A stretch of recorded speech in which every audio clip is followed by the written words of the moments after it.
देखिए स्टूडेंट्स, आज हम नेक्स्ट चैप्टर स्टार्ट करने वाले हैं, chapter number 4 of auditing, audit process on audit programme.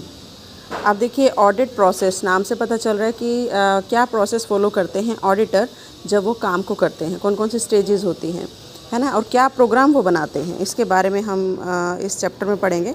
तो सबसे पहला टॉपिक इसने यही दिया, प्रिपरेशन बिफोर ऑडिट, कि जब भी ऑडिटर को किसी भी कंपनी का ऑडिट करने का काम दिया जाता है तो उसमें कौन कौन सी उसको तैयारी करनी पड़ती है। ऐसा नहीं है कि किसी भी दिन गए और वहाँ जाके अपना काम स्टार्ट कर दिया, उसको कुछ प्रिपरेशन करनी होती है।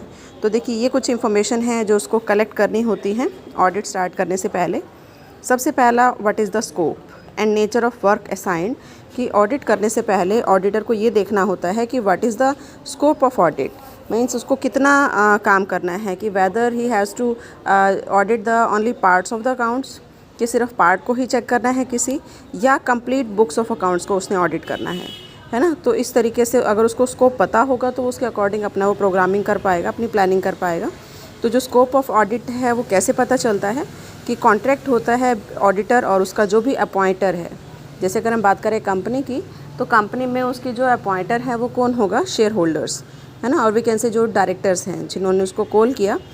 तो जो स्टैट्यूटरी ऑडिट है उसमें जो स्कोप है वो तो स्पेसिफाइड होता है बाय लॉ, है ना। लेकिन अगर बात करें सोल प्रोप्राइटरशिप की या पार्टनरशिप की, तो वहाँ पर जो उनका स्कोप डिसाइड होता है वो डिसाइड होता है अपॉइंटर और ऑडिटर के बीच में। जस्ट लाइक जो सोल प्रोप्राइटर है वो बताएगा कि उसको किस बुक का ऑडिट कराना है या सारी बुक्स का कराना है।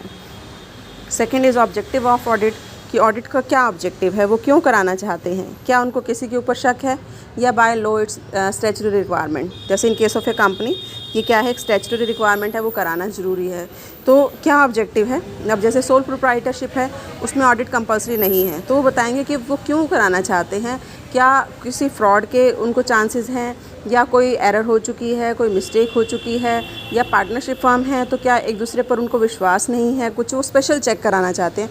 तो व्हाट इज़ द ऑब्जेक्टिव, ताकि वो उसके अकॉर्डिंग है जो है वो अपनी प्लानिंग कर सके, वो पता होना चाहिए। नेक्स्ट है nature and technical features of the business, कि ऑडिट स्टार्ट करने से पहले उसको ये पता होना चाहिए कि जो बिज़नेस है उसका क्या नेचर है।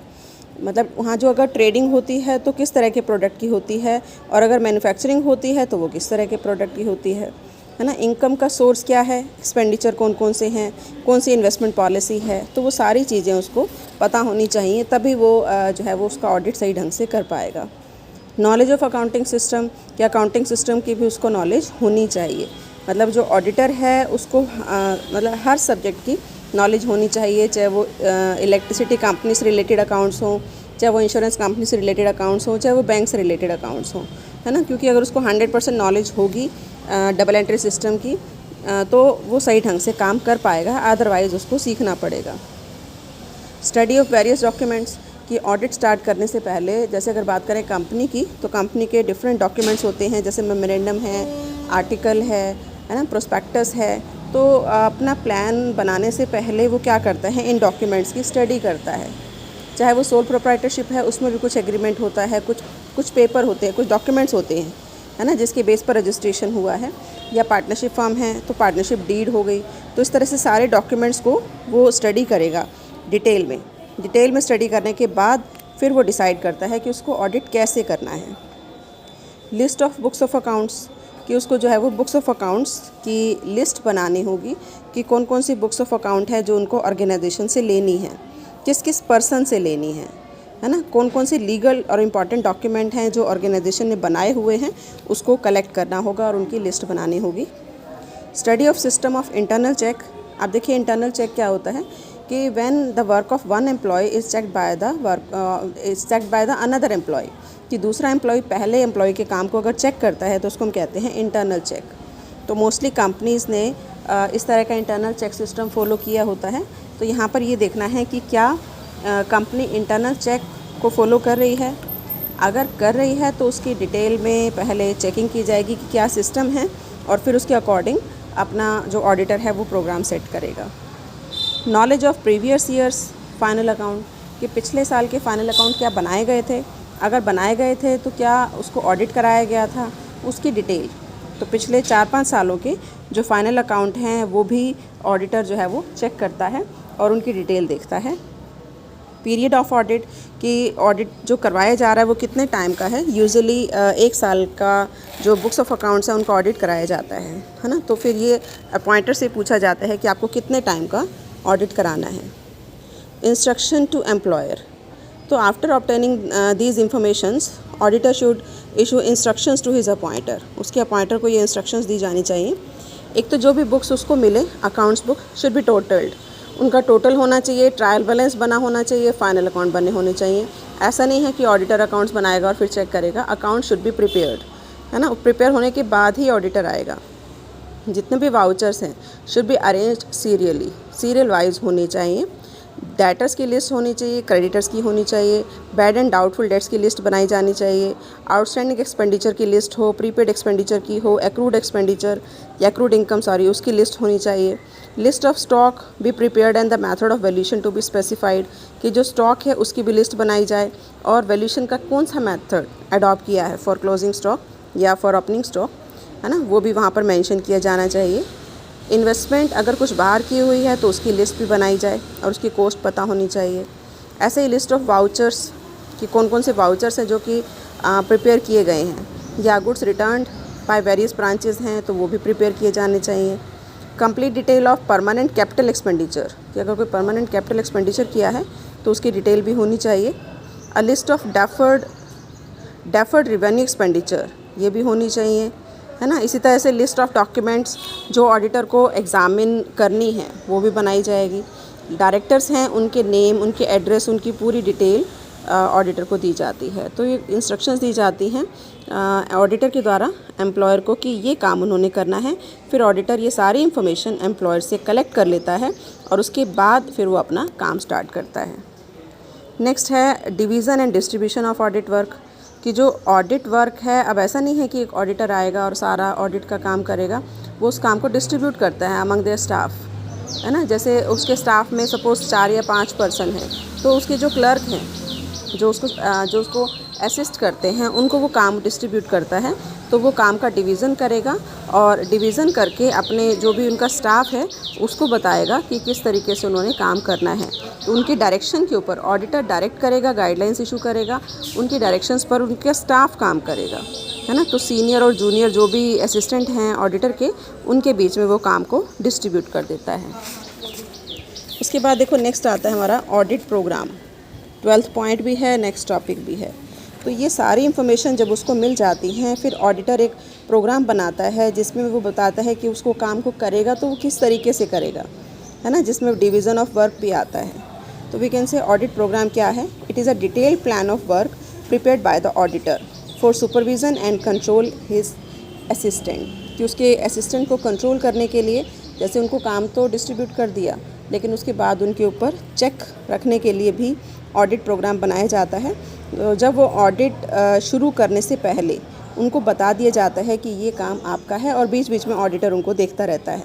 तो we can say it is a systematic detailed and written plan of audit techniques to be adopted on the basis of which auditor and his staff proceed with their auditing work. इसी के base पर ही जो auditor है उसका staff है वो इस काम को करते हैं। तो इसको बनाने का जो मेन ऑब्जेक्ट है वो यही है कि ऑडिट वर्क सही ढंग से हो जाए और जो इसका मेन पर्पस है कि to detect error and fraud, वो इनको इजीली जो है वो उस काम को पूरा कर लें और सारे रूल्स एंड रेगुलेशंस को पूरा करें। अब देखिए डेफिनेशन दी है in the words of Howard Settler कि audit programme is an outline of all procedures to be followed in order to arrive at an option concerning the client financial statement, है ना। कि जो ऑडिट प्रोग्राम है वो क्या है, एक प्रोसीजर जो ऑडिटर फॉलो करेगा उसकी आउटलाइन है ना, जो ये बताएगा कि जो फाइनेंशियल स्टेटमेंट है वो किस तरीके से बननी चाहिए, है ना, उसके अंदर क्या क्या कमियां हैं। तो वी कैन से ये प्लान्ड प्रोसीजर है of examination but it's flexible. अब देखिए इसके ऑब्जेक्टिव कि जो ऑडिट प्रोग्राम है वो क्यों बनाया जाता है। सबसे पहला ऑब्जेक्टिव होता है specific framework for audit work, है ना। जैसे आप प्लान करते हैं ना कि क्या काम करना है, कैसे करना है, उसी तरीके से जो ऑडिट प्रोग्राम है उसमें भी एक स्पेसिफिक फ्रेमवर्क तैयार किया जाता है ऑडिट वर्क का कि इतने टाइम पीरियड के अंदर ये काम आपको करना है और ये चीज़ आपको चेक करनी है। It's a division of work among the assistant, है ना। इसका मेन पर्पस यही है कि एक तरह से डिसेंट्रलाइजेशन करना वर्क का, डेलीगेशन ऑफ अथॉरिटी करना, कि उनको काम भी बांटना और उनको राइट्स भी देना। लेकिन इसमें जो असिस्टेंट्स हैं या जो भी एम्प्लॉयज़ हैं उनकी प्रोग्रेस से अवेयर रहना पड़ता है ना, कि वो क्या काम कर रहे हैं, कैसे कर रहे हैं। अगर कोई एम्प्लॉई ऑडिटर का जो स्टाफ है वो छुट्टी लेता है तो हम सेम वर्क किसी और पर्सन को भी दे सकते हैं। जैसे कोई लॉन्ग लीव पे चला गया तो उसकी जगह हम दूसरे पर्सन को उस काम को दे सकते हैं। और ऑब्जेक्टिव है removing the possibility of any work being left out, कि कोई काम करने से रह ना जाए, है ना, सारे काम हो जाएं। और इसी तरह से एम्प्लॉयज़ की जो रिस्पॉन्सिबिलिटी है उसको फिक्स करना इसका मेन ऑब्जेक्ट है। आप देखिए ऑडिट प्रोग्राम के क्या टाइप्स हैं। एक तो है स्टैंडर्ड प्रोग्राम, एक टेलर मेड प्रोग्राम, है ना। स्टैंडर्ड प्रोग्राम वो होता है जो सबके लिए एक जैसा है। जैसे इनकें से कि अगर ये कहा जाए कि जो कॉरपोरेट सेक्टर है उनके लिए ये कंपलसरी है ऑडिट करवाना, तो फिर उनके लिए उनका स्टैंडर्डाइज प्रोग्राम होता है कि उनको ये चीज़ें चेक करनी है ना। तो an audit program based on standard format is known as a standard auditing program. This document is usually uniformly in all audit, सभी ऑडिट में एक जैसा होता है। And there is no need for auditor to prepare a separate audit program, हर audit के लिए उसको अलग से ऑडिट प्रोग्राम बनाने की ज़रूरत नहीं होती। इस तरह का जो प्रोग्राम है इसको हम फिक्स्ड, प्री डिटरमाइंड या प्लान प्रोग्राम भी कहते हैं। सेकेंड होता है टेलर मेड प्रोग्राम।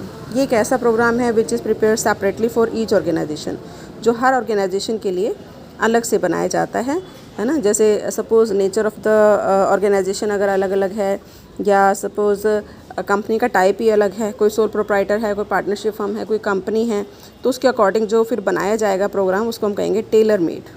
तो अगर according to nature of business, nature of transaction या method of accounting, efficiency of internal control, इसको ध्यान में रखते हुए अलग अलग ऑडिट प्रोग्राम जो बनाए जाते हैं उसको हम कहते हैं टेलर मेड, है ना। ये प्रोग्राम कंपैरेटिवली फ्लेक्सिबल भी होते हैं और प्रैक्टिकल भी होते हैं। तो ये था हमारा कुछ टाइप्स ऑफ ऑडिट प्रोग्राम।